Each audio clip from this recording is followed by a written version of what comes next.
Absolument, pour définir les dispositions liées aux modalités d'organisation, de préparation et de mise en œuvre de l'article 99 de la Constitution.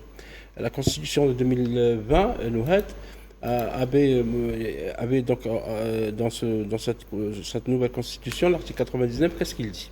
Le Haut Conseil de sécurité, entendu le président du Conseil de la Nation et le président de l'Assemblée populaire nationale et des chambres du Parlement consultés, le président de la République décrète la mobilisation générale en Conseil des ministres. Donc, effectivement, il y a eu beaucoup de bruit, beaucoup de commentaires, y compris avec des grandes chaînes de télévision qui sont interrogées, qu'est-ce que ça veut dire la mobilisation générale, parce que la conclusion qui a eu lieu, c'est qu'on a confondu mobilisation générale avec état d'urgence. Ce n'est pas l'état d'urgence. Dans l'histoire de l'Algérie, on a à deux reprises, l'Algérie a décrété à deux reprises la mobilisation générale. C'était en 1963, avec la guerre des Sables, lorsque le Maroc a voulu mener la guerre à l'Algérie indépendante.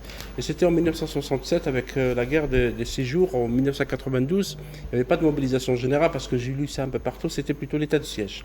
Et donc c'est juste une réactualisation, si vous voulez, c'est une mise à jour parce qu'il fallait avoir cette loi organique qui organise la mobilisation générale. La mobilisation générale ne se fait pas uniquement en temps de guerre. Ça peut être pour des catastrophes naturelles, pour des crises économiques, pour des crises sanitaires. Donc maintenant, on a un instrument. Le Conseil des ministres n'a fait qu'adopter une loi qui sera l'instrument dans le futur. Évidemment, on va faire des lectures. Chacun pourra lire ce qu'il voudra.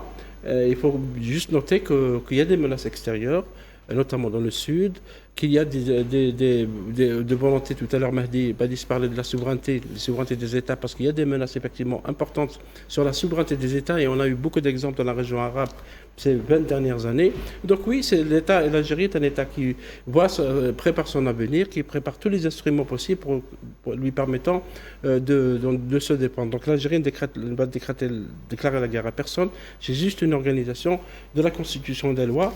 Maintenant, les commentaires, chacun est libre de faire les commentaires qu'il peut.